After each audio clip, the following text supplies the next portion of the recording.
Hey there, I'm Mama Lisa, and I've been blessed to meet amazing people along my life's journey. People with diverse careers, interests, and a passion for improving the world through acts of service and kindness. I'm an educator, a mother, wife, and friend to all. Early exposure to careers and training can change the world and end poverty as we know it. So, what are you waiting for? Let's sit down, chat, and learn about careers together as we work to change the world.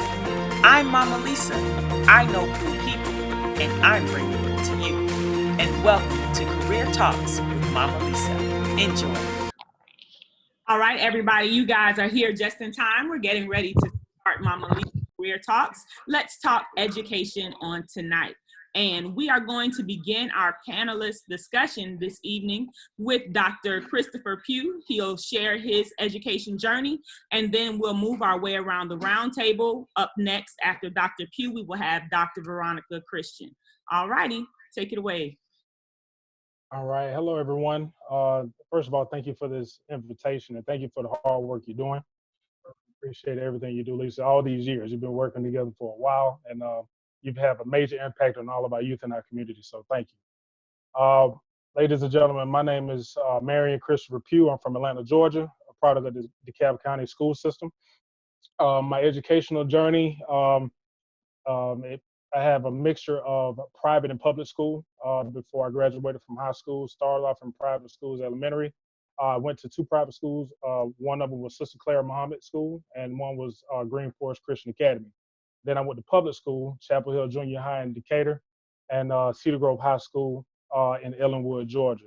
Got accepted into Georgia Southern in the fall of 1999. I initially wanted to go and was preparing to go to Southern University to play football. However, I had a career-ending injury my senior year. So a lot of things kind of derailed, all the things that I had planned derailed in 1999. It was a very, very rough year.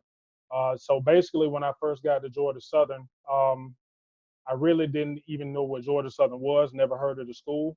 And it was so many things that happened. My mother actually ended up applying to Georgia Southern for me. And I ended up having the Hope Scholarship. And I really just needed a situation where I could put myself in a position to help her out the best way I can.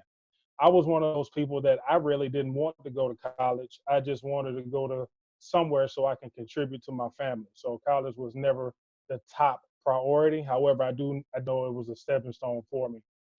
So freshman year, I just chose a major that I found that was, I would say, lucrative, financially lucrative.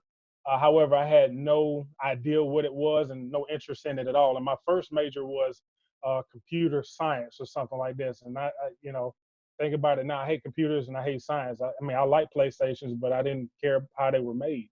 So, I majored in that, and that was my very first major. First semester at Georgia Southern, I had to end up taking a college placement exam. I don't know if people still take those or not, but it was so many things happening that freshman year. I ended up taking the exam. Didn't know I was supposed to take it. Didn't prepare to take it. I just took it on a whim, and whatever the score was, they told me I needed learning support classes.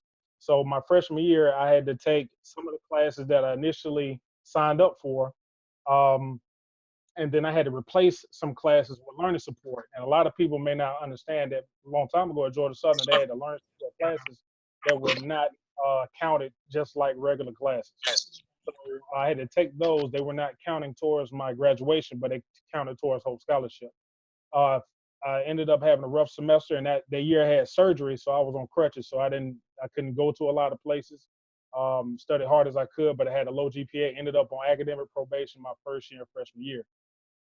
After that, changed my major, tried to figure out exactly what I wanted to do. However, I still stayed close to that major because I was one of those students that had a high GPA in high school, and I thought I could do anything I could set my mind to, which I still can, but you still need exposure to the right things. So I changed my major, tried to bring my GPA up, didn't get high enough, ended up on academic exclusion, got kicked out of Georgia Southern for a year and some change, went home, worked about 3 jobs, and ended up in a place where I knew that college was for me. Not because I liked it and wanted it, but because I knew I could use it in what I wanted to do in the future, which was help as many people as humanly possible. Came back to Georgia Southern around 2003. Ended up graduating in 2006 with my bachelor's in comm arts and broadcasting administration. Ended up going to grad school at Georgia Southern as well, because I found out how many people were actually struggling in undergrad. And there was just a lot of people who were in school. They wanted to try hard, but a lot of people did not understand why they were there. Most of us were just there just so we can make our parents smile. And other than that, that was pretty much it. We didn't have any other plans besides that. But when I went to school counseling, I found out the psychology and the thought process behind going to college, and whatever our parents told us about college, that was the mindset we had when we first got there. However, a lot of people, I find out that a lot of people have been told that their only purpose in life was to go to college to get judged. And anytime where those things may not happen the way they plan out, they start questioning their entire purpose. So when I found that out in school counseling, I found out that, well, if people don't understand why they're going to school and what school actually means, and if they don't choose school, what other things they can do within their lives, we can lose a lot of people, because I've been around a lot of people who just pretty much given up, been around a lot of people with depression, suicide, and it was based off what was happening inside the schools. I ended up getting a job in higher education. Started working at Georgia Southern at the Multicultural Student Center. I was assistant director of the Multicultural Student Center from 2008 to 2015. I coordinated the Minority Advisement Program, which is a freshman and transfer student retention program geared towards retention, progression, and graduation for students, especially first year and students who were labeled as minority. I advised over 9 student organizations. I was on several committees at the university. And so, yeah, I went there all the way to 2015. My job ended in 2015. I started my doctoral program in 2013 because I found out that there was politics in education that a lot of people don't understand and never been exposed to. But a lot of the things that affect our access to education, we are not at those tables. And when I was in student affairs, I was at a lot of different tables where we were discussed, but we were not allowed to be there. So I wanted to study curriculum. So I got accepted in the curriculum studies program at Georgia Southern. Started in 2013, learned a lot. And I tell this to this day, starting my doctoral program, that was the first degree that I wanted for myself. I didn't do it for a job. I didn't do it for my parents. I really did it because I was interested in how education and the politics of education affect me and the people around me. I graduated with my doctorate last May 2019. And right now I'm an educational consultant. I actually help with students not only in Bullitt County area, but across the state of Georgia. So I do educational consulting, I do mentoring programs, and I also help parents to communicate on a deeper level with their kids so they can be on the same page so they can get towards some success. I also teach in the College of Education currently as an instructor for the Diversity and Educational Context course, which is basically a pre-professional block for students who are interested in going into the teaching field. So students who are interested in teaching, they have to take a set of classes, and then they have to do student teaching with classes and schools in the Bullitt County area, Effingham, Chatham, all of these different counties. And I get to actually work with them because when I consult in the field, I actually see some of my students I teach at Georgia Southern. So I try to get like a holistic approach when it comes down to not only practicing what I preach, but actually doing what I teach as well. So I try to work as well as share the information. So hopefully that didn't take too much time, but that's pretty much it. That was great, Chris. Thank you so much for sharing that. And participants, if you have questions for the panelists, we're going to have a Q&A round after everyone introduces themselves. But if you have burning questions right now, there's a chat box. If you'll go down and put that into the chat box. And we would like to introduce our second panelist, Dr. Veronica Christian. Hi. I started in college with a journalism degree. I actually had a job waiting for me at the Washington Post in Washington, D.C., because at my high school, you could major in whatever your interest was. So at my high school, my interest was writing. And so I just basically majored in journalism. So I actually had a job waiting for me at Washington Post. I had already been I had already been a published author for 2 publications, and all of my pictures had won awards for photojournalism. So I actually had a job waiting for me. All I had to do was just get a degree in journalism. Well, my junior year in college, or the end of my sophomore year, going into my junior year, I took a creative writing class. And in the class, my teacher found out that I was the only one who knew how to write. And the other students, I think it was about 35 of us, didn't know how to write. And so I had to become the teacher aide and teach the other students how to write, which got me interested in helping others learn how to write. Then I went to another class that was an elective for my major. And in that elective, I had to take a class that required us to go tutor students at an elementary school off campus. And in the process of tutoring them, I fell in love with the whole idea of teaching reading and teaching ELA. So I changed my major to education for English. So I had to stay at college for an extra semester because I was already almost finished with the majority of my journalism classes, and you have to take an internship. So I had to stay a whole extra semester. So I actually graduated a whole semester late. Once I got my education degree, I moved to Georgia.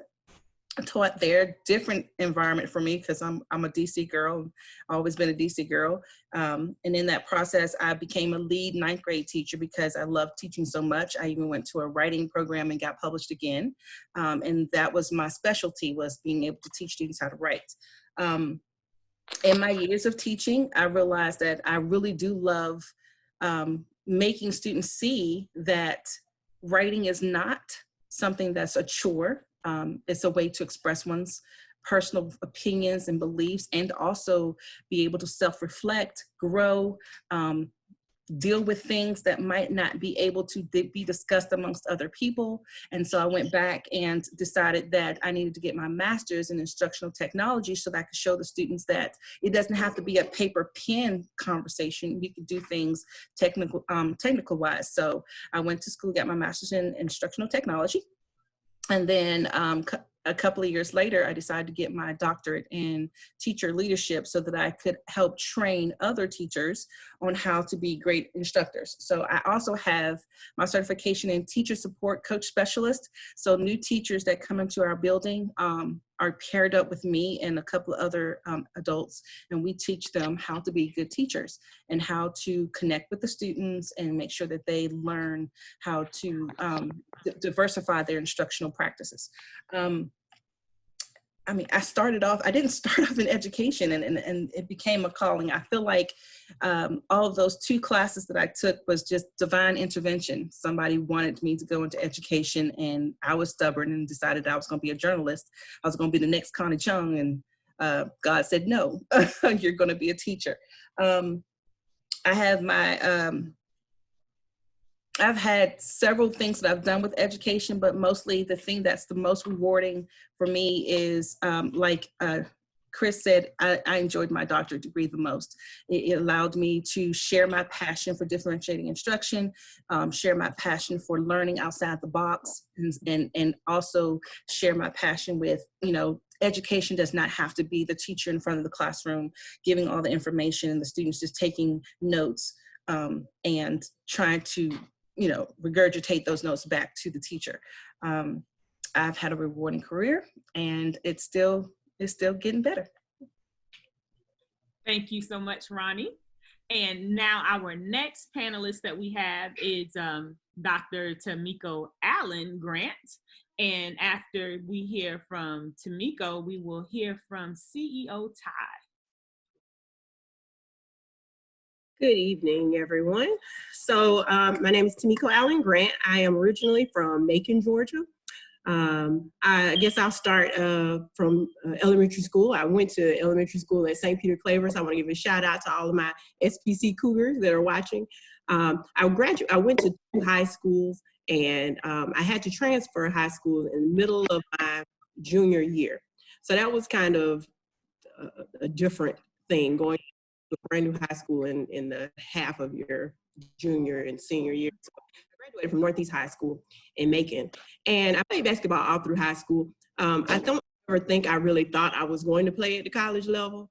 But when I got to Northeast High School, it was a great experience. I had a great coach who really just took his time and kind of developed my skills a lot more than they were when I was in my other school. And once I got there, I really shined, and I was able to get a scholarship to a couple of different schools, but the one that stood out the most to me was Savannah State, and that was just because of the connection that I had with the coach and his relationship that he developed during the recruitment period. So I was able to go to Savannah State, went to Savannah State, played basketball for 4 years. I majored in criminal justice, and the interesting thing about that is, since I was 7 years old, I always told everybody, I'm gonna be a lawyer, I'm gonna be a lawyer. And it was because of an experience that I had as a child. And so I always knew I was going to law school, and college was just kind of a, means to get there.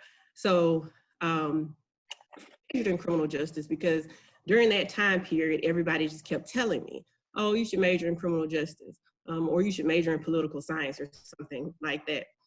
As I've grown in education and gone to law school and all that, I realized that is not necessarily true, and you should probably do your own research and major in something that you love.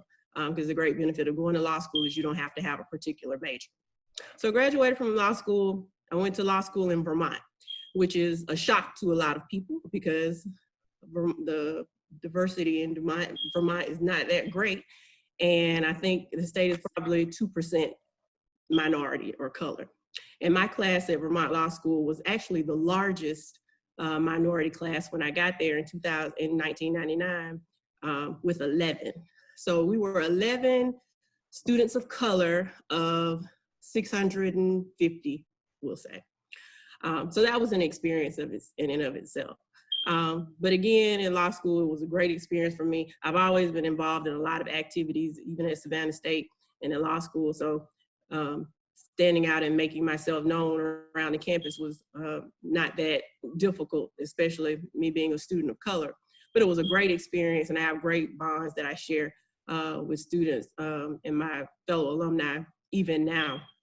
But when I was at Vermont Law School, I was in my third year, I was what they call a Dean's Fellow. And the Dean's Fellows are the students that teach the legal research and writing class to the first year students. And so I had an academic dean that always told me, he was like, Tameika, you're gonna be a teacher. I was like, Dean Wilbanks, I'm not going to be a teacher. I'm going to be a lawyer, and I'm going to go, back then, I was going to be a corporate finance lawyer. I don't like numbers, and I really don't like business. I don't know where that came from. But again, as I researched more, criminal law became what I wanted to do. So after I finished there, I wound up getting a job. I applied for jobs everywhere before I graduated from law school. And I wound up getting a job in Jacksonville. I found out the Monday after I graduated on a Saturday, I found out on Monday that I had gotten the job.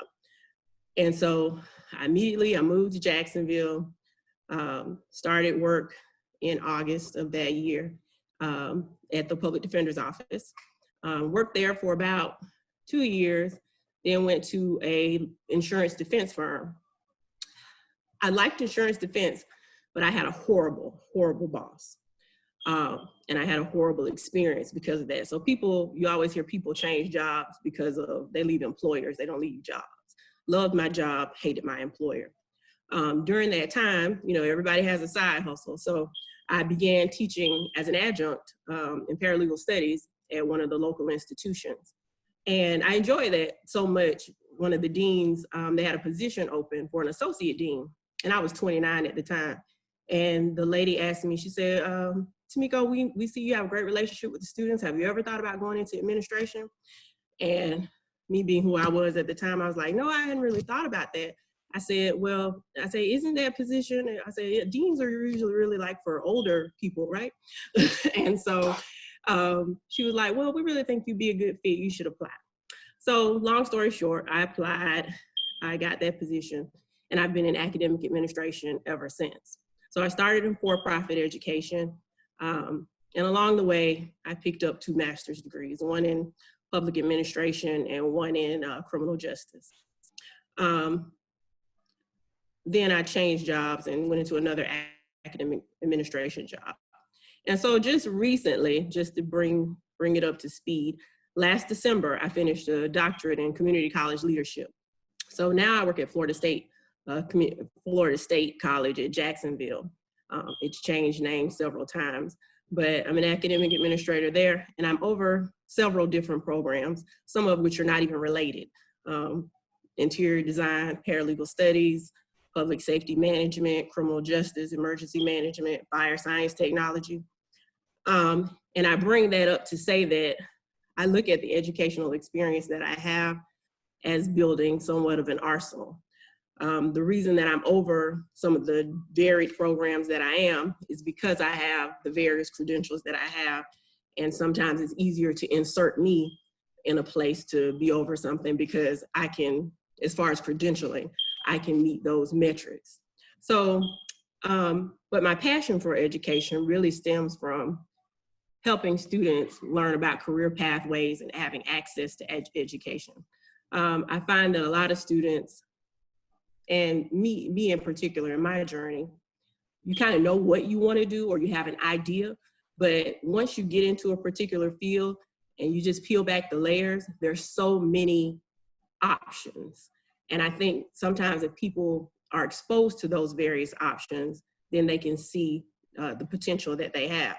I tell students all the time, even if you just look at an educational institution, it's just a small microcosm of other little businesses and organizations. So even within education, there's so many different pathways that a student can take. So that kind of sums it up for me. Thank you so much for that, Tameika. Now, guys, we are going to take you over to Atlanta, Georgia, where we will introduce you to CEO Ty. You'll learn why I call her that name. And after her, you'll hear from Dr. Bettina Tate. All right, let's take it over, Ty. Hey guys, I hope that you are having a winning day. My internet keeps saying that it is unstable, so I hope that you can hear me. My name is Ty Lewis. In the educational community, I am known as CEO Ty, and a little bit of background. People call me CEO Ty because when you come to my center, we just have the philosophy that we offer children a future and a hope. So we don't call them by their name, we call them by what they are going to be. So you'll hear us refer to children as gymnast Giovanni or Dr. such and such or lawyer such and such. So that is how, or a teacher or educator, whatever they want to be, that's how we refer to our children. And so since I own the center and I am the CEO, they refer to me as CEO Ty. So no one knows me as Ty Lewis. So my name is Ty Lewis, and I am an educator. I was born in New York, raised in Meridian, Georgia, and was privileged to go to school in Brunswick, Georgia, where I received my high school diploma, which I guess that really doesn't matter. We talk about degrees. From Brunswick High School, I went to the Savannah State University, and I had to transfer from Savannah State to Georgia Southern University because they didn't have the education major, and I did not want to go to Armstrong. Going to Georgia Southern University was such a shock to me, just culturally. Oh my gosh, I'll never forget sitting in my bedroom every day and just crying because I felt like I didn't fit in. I was missing the feeling of love and just Blackness on an HBCU.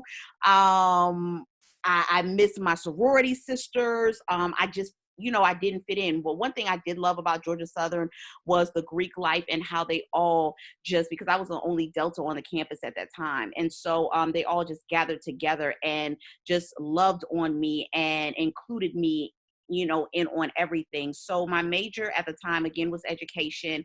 An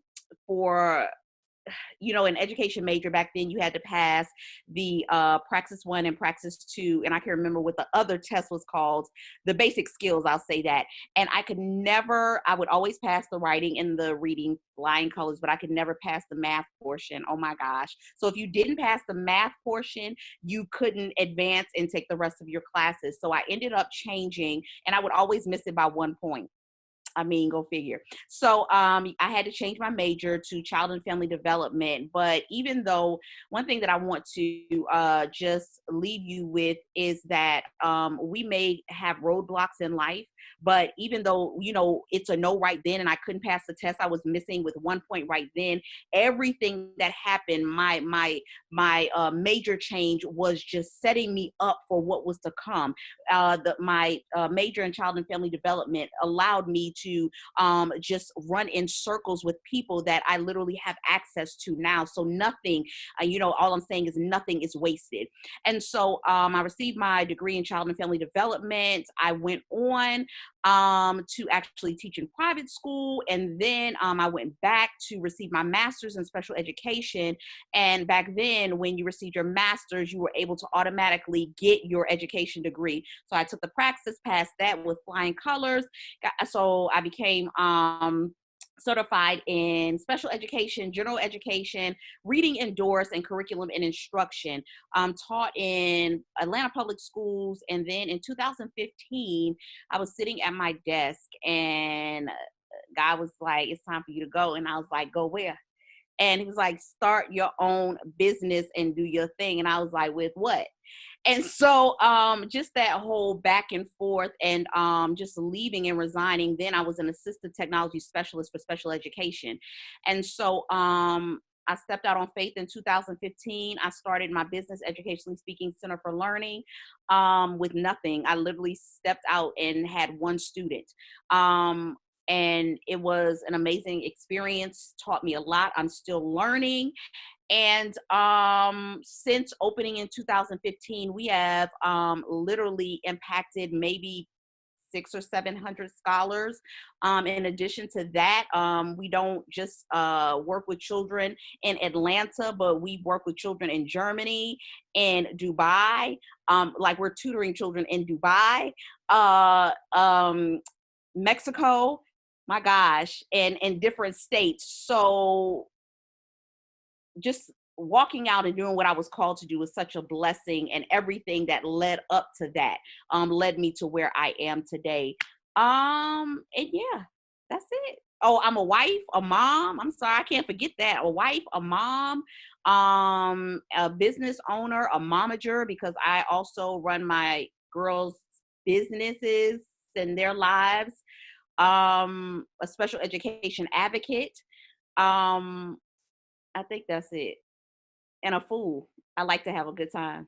Books have you written, CEO Ty? Oh, yes. I'm an author. I'm sorry.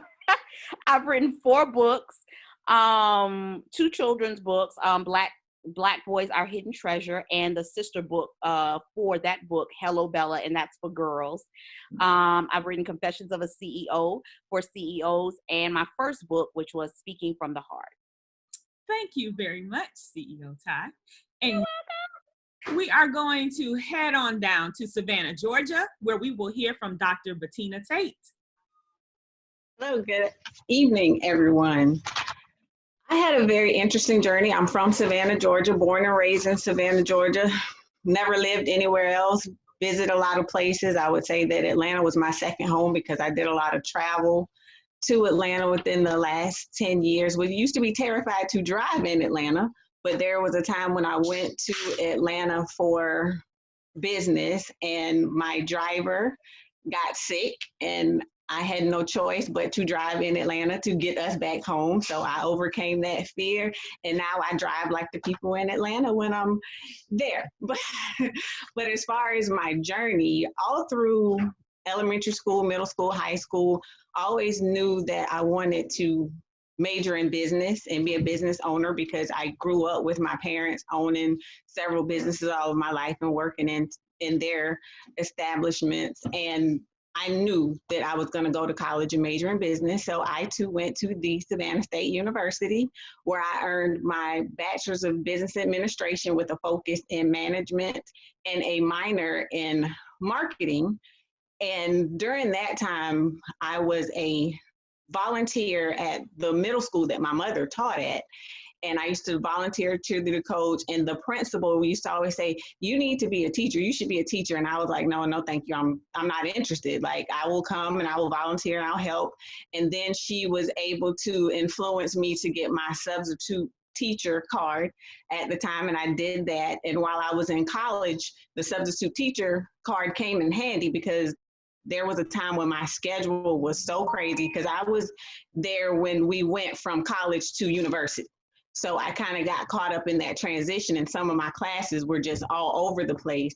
And it just so happened that the school that I was volunteering at had, you know, substitute opportunities that worked extremely well with my class schedule, and the school wasn't very far from Savannah State. So I was able to substitute teach as well as go and take my classes. And during the summers, my mother would say, well, you should take an education class. And there were a couple of summers where I needed an additional class for financial aid purposes. And the only thing that was available in the time slot that I was available were education type classes. And at first I was like, I don't think I'll ever use this. But my mom, being the wonderful person she was able to encourage me to take those education classes. And at the time I had gotten married and I was expecting my oldest son. And, you know, my mom said, well, take the human growth and development class. If you don't use it for anything else, you're about to be a mother. So, you know, it should be helpful to you with bringing up your baby and raising your child. So take the class. And I was like, okay, well, it won't hurt. I'll take the class. And then the next summer, kind of the same thing. I took some more education classes and it was like, okay, this works. Graduated, had a wonderful career in corporate America for 6 years, went to Bible study. We were doing the purpose-driven life in Bible study. And at that time, I felt like I needed to be doing something else other than corporate, although I absolutely love the company I worked for. I love the job. I love the supervisors, but something was just continuing to tug at my heart after going through the purpose-driven life in Bible study. And ironically, a couple of days later, my aunt called me and said, they're looking for a marketing teacher at your old high school. And I was like, they don't teach that in high school. Like, are you serious? So I was like, okay, I stepped out on faith. I took my resume.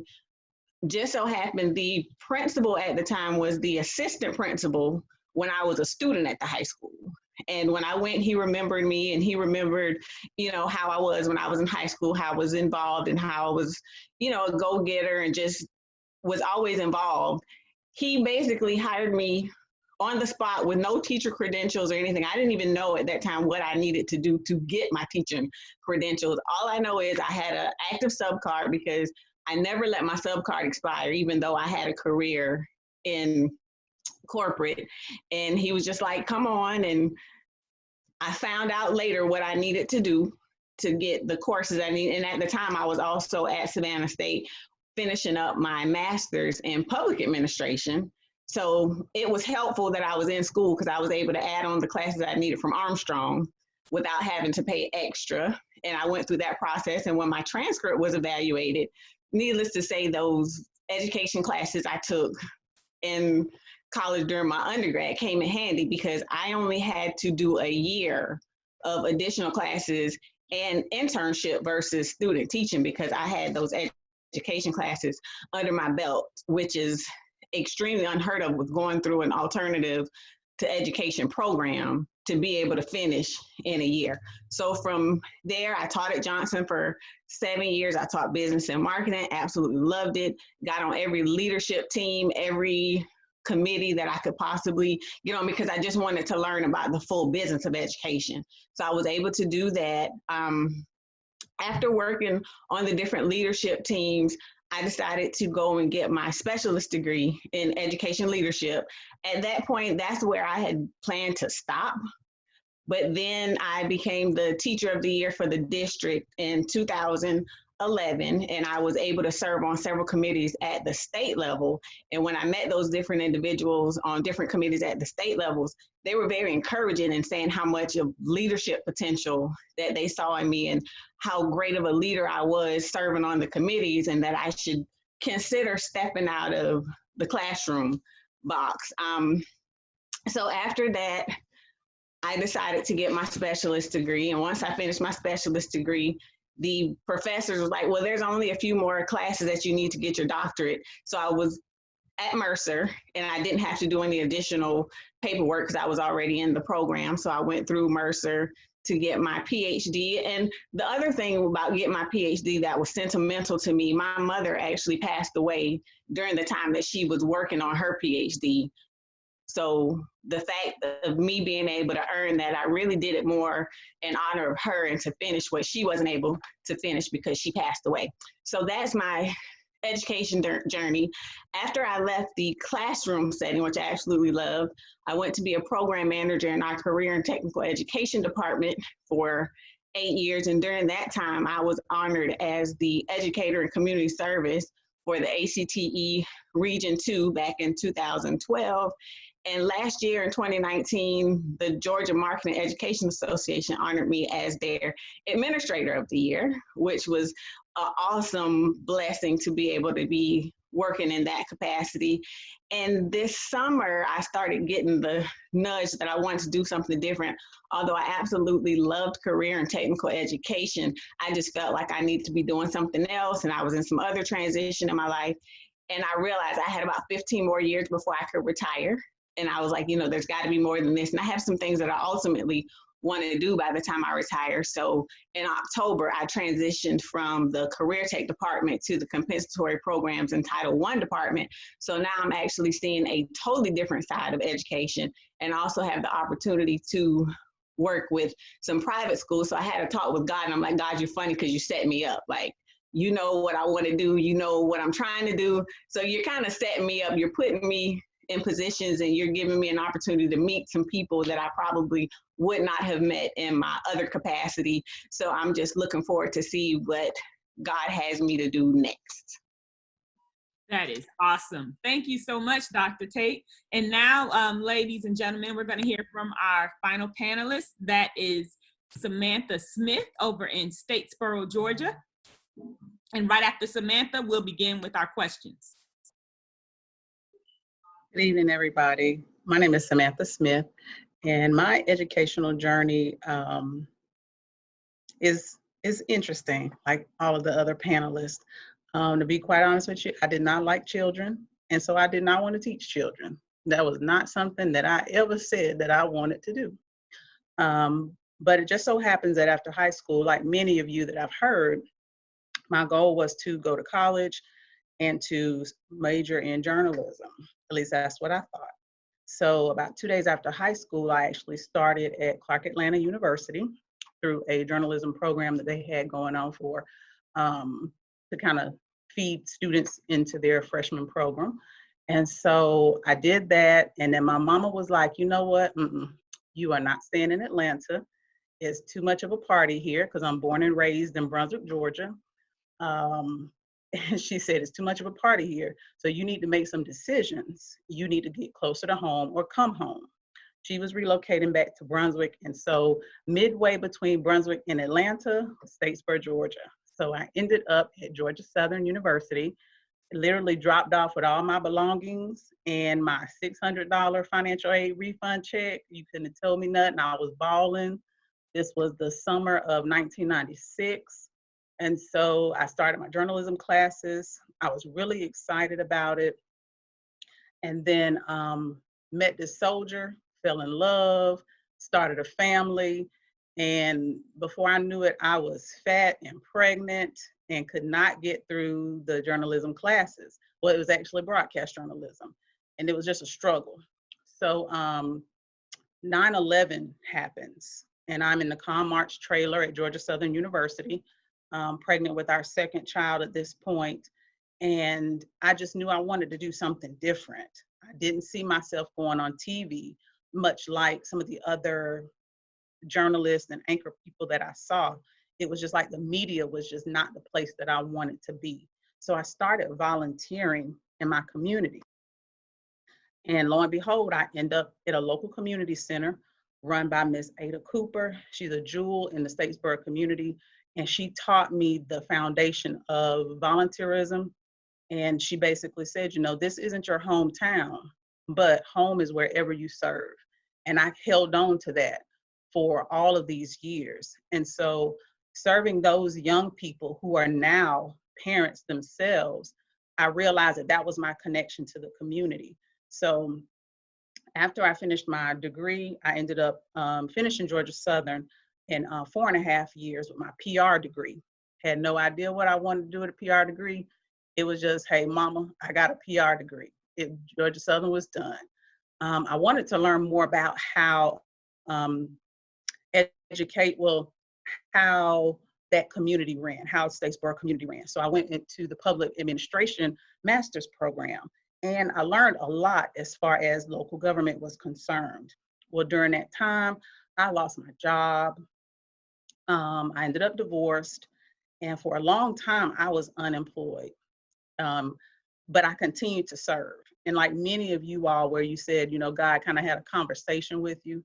One of the things I remember God sharing with me was, you take care of my people, and I'm gonna take care of yours. And so that just sealed it for me. I continued to serve in the capacity in my community, whether it was helping people get clothing, resources, food, and I worked that volunteer position like it was a job. And so in the midst of that, through my ministry, we had an awesome youth tutoring ministry. But what I saw with the youth was that their parents were struggling academically. And I'm like, what in the world? Why is it that we can teach them math, but by the time they get home, no one is there to continue to reinforce those things? So it just so happened when I initially started working out of out of college, it was as a teacher in the high school. And so I had already had some teaching experience under my belt. I ended up going to Ogeechee Tech and saying, hey, what do I need to do to help parents be better for their children educationally? They said, you don't have to do nothing. Just come and sign the volunteer paperwork. Fine. So I think this is kind of where PR kind of came into play. I was able to talk with the president at that time and convinced her to invest in our community by starting the first offsite adult education GED program in our community at our church. And so that was very exciting. We were teaching parents, their kids were coming in for tutoring. I had the parents, we fed them dinner, they had resources. It was just an amazing experience. And I did that for 2.5 years, absolutely free. Again, I held on to what God said. You take care of my people, and I'm gonna take care of yours. At the time, I had 3 daughters, no income. My youngest child was disabled, and I literally taught at night while my girls were asleep at home. So in the midst of all of that, a position came open at Ogeechee Tech, an adjunct instructor. It didn't pay a whole lot, but it was an income. And so I ended up taking that position, continued to teach. I ended up opening an additional offsite GED program at our local Goodwill Job Center. Ended up going into the prisons to teach as well, and just continue to teach adults. At some point in that, I said, look, I need benefits. These girls aren't getting any younger. I'm not getting any younger. So I ended up becoming a parapro at the local high school. And again, found myself, and I know that's how it was set up for my life. I would tell my children, I'm not here for you, I'm here for these other students, because they were at the high school at the time too. And so not only was I dealing with students, but I was dealing with their parents. They were calling, the certified teachers were calling on me to come and mediate with parents of children that had maybe behavioral problems or had developmental issues. And you probably know that those populations were African American. I didn't have a problem with that. I just wanted mama to come in and go to Johnny's IEP meeting. I wanted mama to come in when the school called so that she could understand why Johnny was having problems in school. I kept finding myself drawn to the adults. So I stayed there for a little while. I ended up getting a job through Workforce Coastal, where I continued to teach GED classes, which again, it literally just refuels me. And so in the midst of all of that, Ogeechee Technical College had a few openings, and 3 times I applied for a job there and could not get it. And I'm like, God, how in the world are you gonna have me volunteer for these people for 2 years? And then they have jobs that I'm not even getting. And I could not understand that. I was ready to just throw my hands up, snatch my children up and move away. I was so frustrated. And then 3rd time, I went in for an interview, and it was for the Dean of Adult Education. And just as God would have it, I ended up getting that position, and I'm currently serving as the dean now. It's exhilarating because my life and my purpose line so symmetrically. What I'm called to do is more than just, for me, my credentials. I went and took the GACE English 1 and 2. I have those certifications. I went to college. I did all of that. But it's something about when you get in front of people who did not have positive experiences in public school, and they tell you they can't read, or you find a young man who literally walks from the sheriff's office to come sign up for GED classes because he knows that that's going to keep him out of jail. That is what has fueled me to stay in this field. And even though I am not educationally trained, I'm grateful to be able to be shoulder to shoulder with educators everywhere, because that is who I am, that is what I do, and most importantly, that's what I live. So that is my journey. I don't know where the journey is going to go from here. One of the quotes that I hold very dear to me, Oprah Winfrey said, she was asked, how did you know you wanted to be on television? And she said, it's not that I wanted to be on television. My goal was to help people to think higher and to grow and to have an open mind. She just said, my platform just happened to be TV. No matter what platform I have, my goal is going to still be the same. So I accept that no matter what platform I have, helping adults change their lives through education, the goal is going to still be the same. Thank you very much, Ms. Samantha. And now, guys, we are going to open up the floor to you all with your questions. Do we have someone with a question out there first? You can type it in the chat or you can ask it out loud.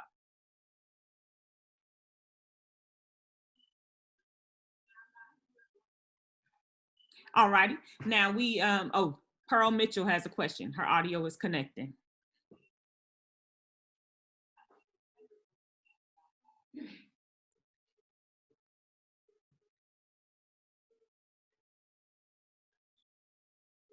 This technology is so funny, but while the technology is connecting, I'm gonna go over to CEO Ty.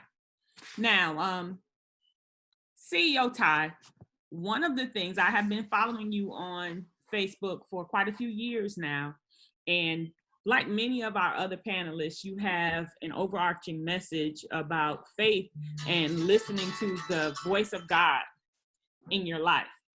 Will you tell us about some of the things that you have been told as far as your journey through education has been and how you've responded to that? I don't want to lead, but I'd like for you to. No, told as far as from God or just. Yes, I've seen. I'm going to say this. I've seen you post things, and then I've seen them come to fruition years later. So if you could share one of those stories with our listeners briefly. I think for me, and I don't know where everybody is on their spiritual journey, what everybody believes in. For me, I'm a Christian, believing in following God and his word and just being obedient. So for me, the biggest thing when you hear, Lisa talking, for me, it's obedience. So when I hear God speak, and when I say God speak, some people will say, well, how do you hear from God? And that is building a relationship with him and spending time with him. But when I hear him speak, I just make sure that I am obedient. And that is one of the things that has literally got me to where I am today, just understanding that I have to die to myself daily. When he speaks, I listen and I move immediately, even if I don't understand. I've realized in life that sometimes we'll have those Noah experiences where I will say something and people be like, oh, you stupid, or you know, that can't be you. There's no way that, you could do that. And it's literally just like Lisa said, has played out. I'll never forget, even moving into this year, before we knew anything about the pandemic, and this is just my example, Lisa, before we knew anything about the pandemic, and well, actually the end of last year, he just spoke to me and said, start preparing to implement online courses. And I was like, he was like, because everything is going virtual. And I was like, for what? like we're in a building. I have a building. My kids come every day. We meet with our scholars. We're having meetings in my building. And he was like, no, I need you to start and build your own online platform. And I was like, okay, I don't have any technology degree. I don't know anything about building online classes or anything like that. I'm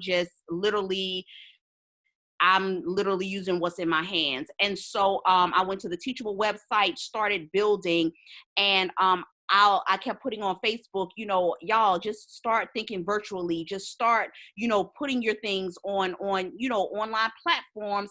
I don't know why I'm telling you this, but, I'm hearing it clear, online platforms. And then the pandemic hits.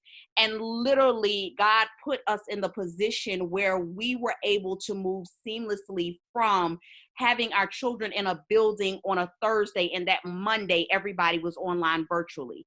And so people were like, you are ahead of the game. And I'm like, oh, okay. I was, but it was because of the obedience and just listening to his voice and saying, okay, I don't understand everything that you're saying to me. I don't understand anything about virtual learning. I'm comfortable inside of my building, but he was like, I'm calling you outside of a comfortable place. And where I'm taking you, you're going to go from not knowing anything, knowing how to implement things, until being the person that people seek out in order to assist them. So listening is very important, and that just happened over the years in different things. On this journey is very important. I don't move. I have a team that works with me, and I have literally trained my team. A lot of people will say, CEO Ty, when are you going to implement this? When are you going to do this? And this is always my response. I don't move until he tells me to move. And so many people do things for money. Many people implement programs because it looks good. I do exactly what he tells me to do. And that is why we have been successful, because you can have a good plan, but it may not be a God plan. And so that's one of the things that I just live by, because a lot of things look good. There are a lot of things that can make money, but what good is money if it's not impacting people and then pointing people to him? And so those are the things that I live by. It off of you. Thank you very much, CEO Ty. Now I'd like to move over to Chris. Chris, you do several things other than education, and one of those things that I met I met Chris as a comedian, and we were doing a Christian comedy show on local cable television. And Chris does many other things. And as you can hear, he's very busy in his career. So Chris, can you kind of tell us about the many hats that you juggle, and what type of challenges have you overcome while doing that? Well, I first started doing comedy, not stand-up. I started doing comedy in high school. I was making people laugh for money in the class and getting us in trouble or whatnot. So I didn't understand transitioning that, just having fun, to a career or possible career move. But I ended up trying it out. I met a couple of friends who, while we were just sitting around chilling in our apartment, they were like, man, you need to do stand-up. And I was just like, no, not necessarily. I really don't have to. And they were like, no, we're going to make sure you do stand-up. And the first time I ever did a stand-up routine, my stand-up routine was an hour and 12 minutes long, my very, very first one. And at that moment, I was like, well, even if I don't want to do it, I need to do it because it's in me. You know what I mean? And I've always liked making people laugh. And I like making people laugh in different scenarios as well. So I think laughter is a healing type of thing. It actually can solve a lot of problems, and it can make people less confused after they take a nice long chuckle. They can think a little bit clearly. So I saw the service in laughter rather than the entertainment, if that makes any sense. There was a lot of stress around a lot of people, and I found out that after people have a good laugh, they are less aggressive. They are a little bit more hopeful, and they're more calm. So I saw it as a service to people that I love instead of a career. However, it did transition over to a career once people decided they wanted to hire me for different shows, wanted me to host certain things. I was doing stand-up for a while, and then I got into hosting events, which is very, very interesting, and it helped me out a lot with my public speaking skills. Because one thing about public speaking, it's one of those things like you can take a class on it, but you can't. Well, I'm not going to say you can't, but it's hard to learn how to publicly speak if you don't speak publicly. And I kept getting gig after gig after gig, and it helped me out because a lot of people just they saw it in me before I saw it in myself, and I just kept getting invited, but I kept accepting the invitation, and I just wanted to keep doing it. So I've been doing comedy for my first comedy routine was the fall of 2014. My first ever stand-up comedy show was in Statesboro at a club called Club Apex. I know a lot of people who went to Georgia Southern remember that club, and we lost a lot of money in it. But however, that's where we started at, and I did a lot of shows locally downtown at Main Street Billiards. Shout out to Barbara Carlisle and Everett Robinson. They gave me an opportunity to have weekly comedy shows down at the pool hall, and Barbara mentored me, and Everett opened his door. So I was working on my craft for years and years and years, and had a chance to have a what I call a Statesboro showcase, where I actually highlighted local artists, not only in the Statesboro community, but surrounding cities and surrounding counties. They used to drive there, work on their. We had hip hop artists, we had dancers, we had singers, other comedians, and I know several comedians right now and other artists who are still releasing their artwork. Actually got their start in Statesboro because of their vision. So that was very, very interesting, and it was very fulfilling, I would say, because it's more of a service than it is just entertainment. So, but I also do radio. I started in radio at Georgia Southern a long time ago when I was in undergrad. My very first, my very first radio show, which is quite embarrassing, but it makes me chuckle. The name of my first show was Big Chris Crunk in the Kitchen. That's when Lil Jon was in control of all things Southern hip hop. So I had my first show there. Had another show called Unsigned Hype. And in recent years, I had a show that was called Power Perception, and where we actually just started talking about real life situations and just helping people with just not only education but society as a whole. I found out a lot of people did not know how to handle confusing situations, and when you know the punchline in certain things, you'll know how to make sure it doesn't hit you personally, if that makes any sense. So I taught people how to actually write comedy. I actually advised a Comedy Central at Georgia Southern student organization at Georgia Southern. We used to put on shows for the campus. Some of them are still doing comedy right now, but most of them are writers, and they ended up being entrepreneurs in other aspects of life. So just the whole advising aspect, the comedy aspect, and I actually ingrained comedy in everything that I do. People, I didn't understand this, that when people are laughing, it actually activates the brain to make sure that it receives more information. I always tell people this, that when you are walking past a room and you hear a whole bunch of people laughing, something in your body tells you to stop and wonder what they're talking about. So if someone is laughing, as soon as you hear laughter, your brain is always asking you to go find out what just happened. So if you can lead in with laughter, a lot of people will start, wanting to listen to you and actively listen, and they will be more calm when they listen to you because they know they're in an inviting environment. So just advising public speaking. I'm a diversity trainer. I actually train people on how to engage with touchy subjects like race, religion, sexuality, anything that's too taboo and a lot of people have a lot of conflict with. I can find the punchline in the discomfort and make fun of it so everybody can get on with their discomfort, face it with, with courage, and get on with it like, mature human beings, so we can get through all this difficulty and ambiguity. A lot of people want to get along, but they really don't know how to get along.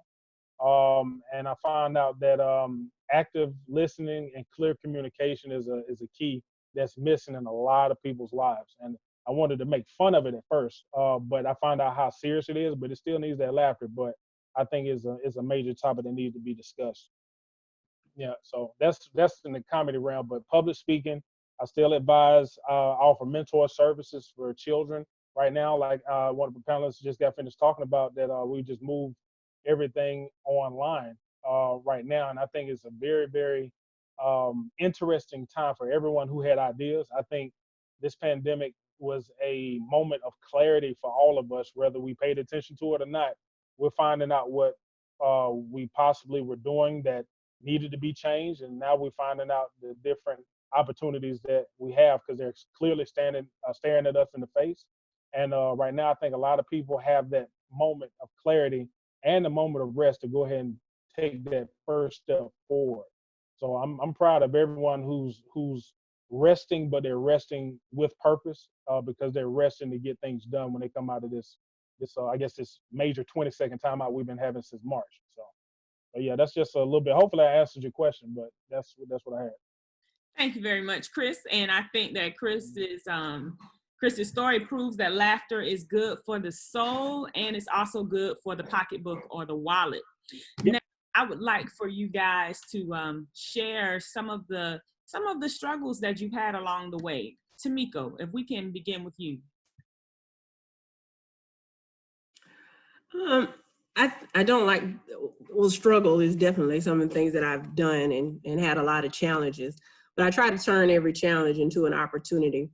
And so I think probably the most recent thing that I'll talk about, and Mr. Pugh, he's talked about it a little bit, about the politics within the educational field. And so when I started my doctorate in 2016, and it really wasn't something that I had planned on doing, but I knew that I was going to continue my career in education, and I really wanted to do what I could in education to make sure that I was solving problems. I think that one of my strengths is looking at situations that are designed poorly and trying to bring them to more clarity. And so I've been very effective at my institution and just trying to bring more clarity to people who are confused about how things should run and run them in a more efficient manner. But with that, sometimes I think somebody else talked about having a seat at the table. Sometimes you have to be at the table in order to make those particular changes. And so sometimes some things were stopping me or blocking me from doing that. And in my journey, I've been able to, check the box and have a certain experience to be able to share, to move myself from one thing to the next. But moving up into higher administration, I was called to at this community college, or state colleges as we call them in Florida. And that's what drew me into community college leadership. And I know that a lot of people in certain circles think of community colleges as a less than. And so one of the things that I've always tried to bring forth to people who are, whether they're high school students or people wanting to go back to school or adult learners, is that community colleges are not less than. They're really places that just offer access and to, have a greater connection with the community. So when I decided to pursue my Ph.D., I saw this program in community college leadership, and it really just stood out to me because that program was very instrumental in teaching me a lot of things about networking and how to develop relationships and partnerships within, and how to garner resources for my program and for my college. So the biggest challenge I think that I've had is actually just getting into certain arenas. And the way that I've overcome that challenge is through networking and creating personal relationships. And the way that I do that is how a lot of people talked about, is just communication and trying to learn what people like and learn about their background and their history, and really developing relationships and going into relationships, not trying to see what I can get from someone, but really learning about what I can give to them or what I can contribute to their organization. So bringing those relationships back to my college and back to my programs so that I can offer more opportunities for my students and help people understand or get rid of that stigma of community college. For a lot of students in high school, I try to impress upon them the importance of dual enrollment courses if they're able to do that. and just really taking advantage of opportunities in their community because of the cost saving, and two, because down the line, it really saves you just a great deal of money and a great deal of time where you're able to pursue some other opportunities. So I don't think that I would necessarily say that I had challenges, because I too have a strong faith, and God has led me into these various positions that I've been in as well. And I really feel like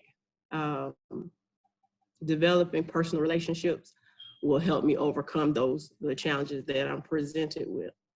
I think also in terms of challenges, you can't be afraid to take on risks.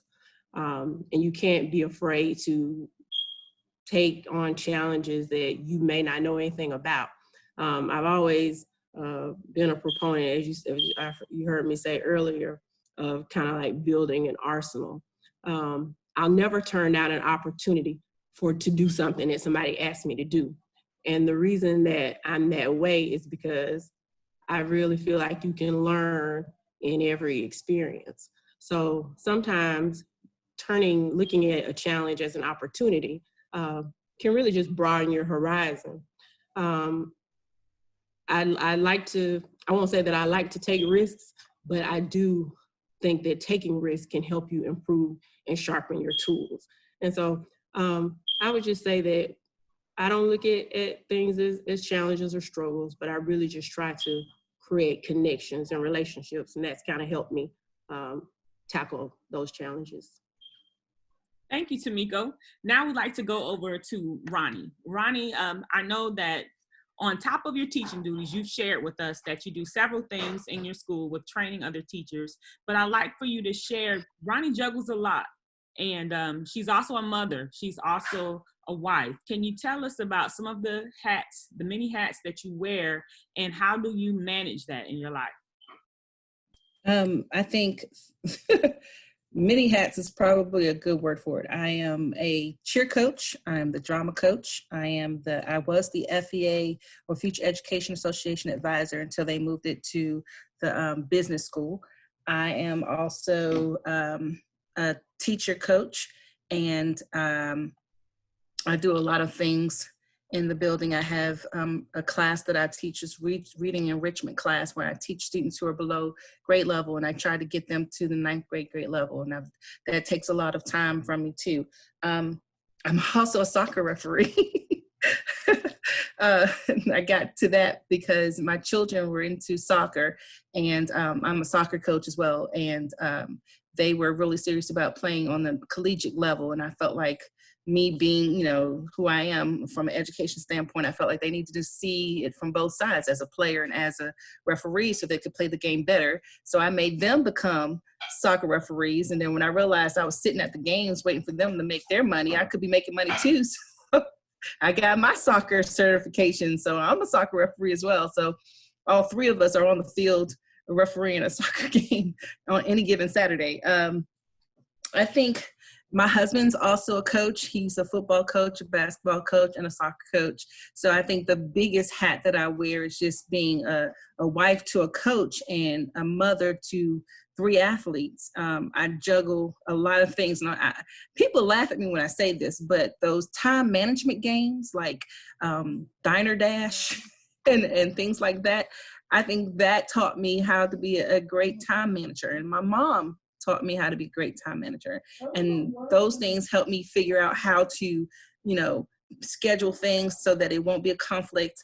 I try very hard to do things at the same time that I do other things, to make sure that, okay, so if I have cheerleading all year long, and then I have soccer right at the end of cheerleading season, I have drama in the middle of cheerleading season. So I make sure that I give the cheerleaders a break when I'm putting on a 1-act play, because we've had gone to state maybe 2 or 3 times, and that takes me out of Macon. And a shout out to the one who said she's from Macon, because I am in Macon. So I gave you a shout out, Ms. Grant. I also agree with you, Ms. Grant, about relationships. My biggest challenge was writing my dissertation for my doctorate degree. And I have to give a shout out to Miss Lisa, because every time I posted something on Facebook that said, okay, I'm done, I can't do this anymore, she would call me and say, this is what you were supposed to do, so do it. I think I remember the time she kidnapped me and took me to Atlanta with her so that I could finish the last chapter of my dissertation, because I had put something on Facebook saying I'm just never gonna get it.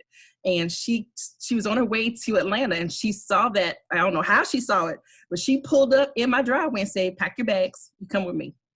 So the whole idea that you have to have friends and you have to have a network of people that support you and you support them, that to me is the biggest help for any challenge that you may have.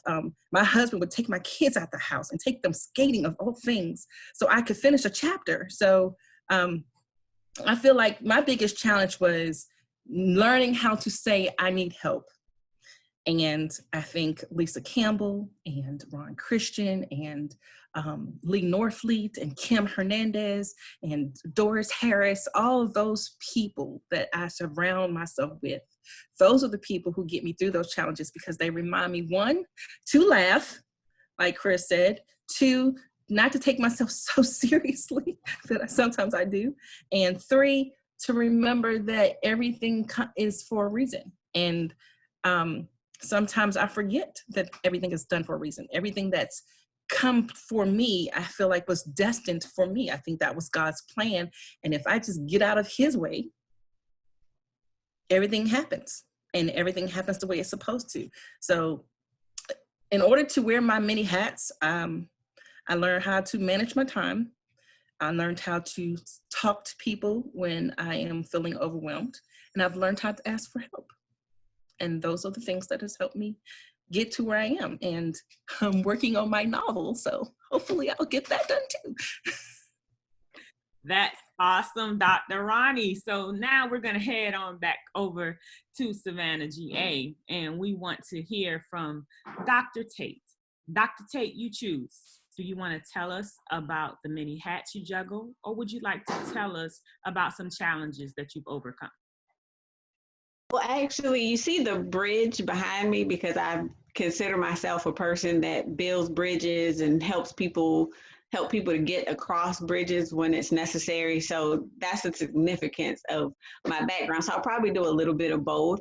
I think the main challenges for me, one was I dealt with a lot of personal losses throughout my life and my career.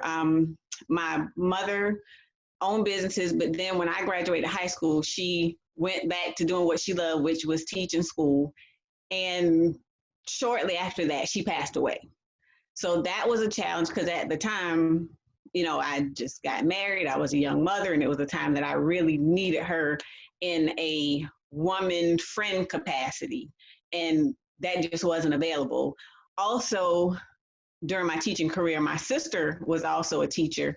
She was in the classroom right next to me. We shared an office, and then she unfortunately passed away from cancer. So having to go back to work with that void, knowing that, you know, I saw her every day, that was a challenge.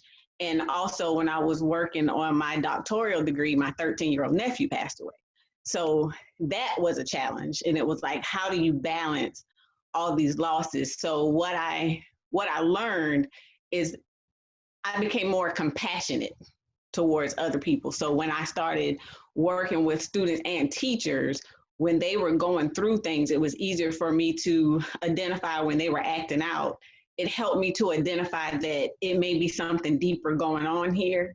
So it made me more compassionate, and I was able to help them cross a bridge from dealing with personal issues and still being able to be successful in their education and their professional career.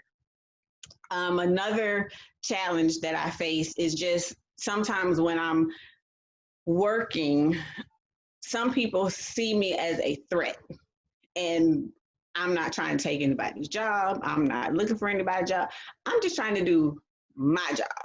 And I know sometimes people, when they see that you have credentials or they see you're a go-getter, like when I do my work, I'm doing my work as if I'm doing it unto the Lord. So I really don't pay attention much to anything else, and I'm not concerned about trying to take anything from anyone, because my mom used to say, what God has for you, he has for you. So I feel like if it's something I'm supposed to have, I'm going to have it. I don't have to stab anybody in the back. I don't have to try to take anything from anybody. If it's for me, it'll be for me. So the challenge in that is trying to help people understand, I'm here to support you. I'm here to help you. I'm here for us to work together to get the job done. I'm not trying to take anything from you. Like, if you feel threatened, that's something within yourself, because I'm not here trying to take anything from you, but I'm going to do what I need to do to get done what needs to get done, basically. As far as many hats, I do a lot of consulting. I do business consulting. I do image consulting, and I also do coaching. I don't do athletic coaching because my children, they're not really into sports. They prefer to do other things. Like, they're more artsy, so they like, music and band and, things of that nature. But I'm also the mother of a young minister. So a lot of my time is dedicated to making sure that he gets to his speaking engagements and helping him prepare for his speaking engagements. And he and I have done some mother-son tag team speaking engagements at some conferences as well. Another hat that I wear is I do event planning, and a couple of the events that I was working on were changed due to Corona visiting us, but we're in the works of getting a lot of those events rescheduled, still in the planning phase. And I also do some counseling. So that's another one of the hats that I tend to wear. There's a lot more, but I'm just gonna leave it there because I figure that's enough. Thank you so much, Dr. Tate. And we're going to close tonight's call with Miss Samantha Smith down in Statesboro, Georgia. Samantha, what words would you leave with our listeners tonight who are thinking about switching careers, who are thinking about pursuing a career based on your experiences?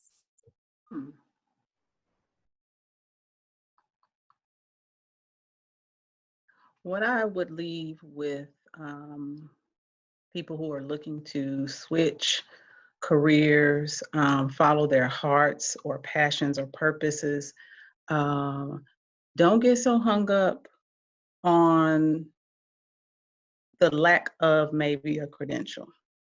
If I don't know anything else, I am living proof that you will end up places that you did not go in totally prepared for by man's standards, but you always had inside of you because it was truly a part of your purpose and your calling in life. Don't listen to the naysayers. If it's a burning and a burden on your heart, then that is what you are supposed to be doing. I do believe that there is a level of preparation that you will endure, but it will not be your typical level of preparation. Like I tell my students, every student I think I've ever had has had to take an alternate route to education. It wasn't go to high school, go to college, it wasn't the normal path. They've had to make some detours, and they've had to take some shortcuts, and they had to go the long way around. And maybe they had to double back and go twice. But I would just encourage them to not be discouraged by their path, because their path still has purpose. And if they stay the course, then they will definitely collide with what their purpose is for them. And it's not intended to be like everybody else's, but it is perfectly their purpose. And ain't nothing wrong with that. Thank you so much, Samantha. I knew you would do well with that. And we have a message to everyone from Dr. Christian in the chat. Dr. Christian says, my advice would be do what you love. My parents always told me that if you do what you love, then going to work won't feel like work. It will feel like going to play. And who doesn't love playtime? And I think that is the perfect message to end this call on.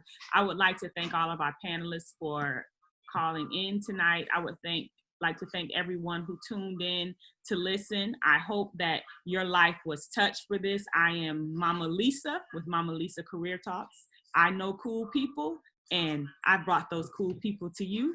God bless you, and you have a great night. Bye-bye, everybody. Bye.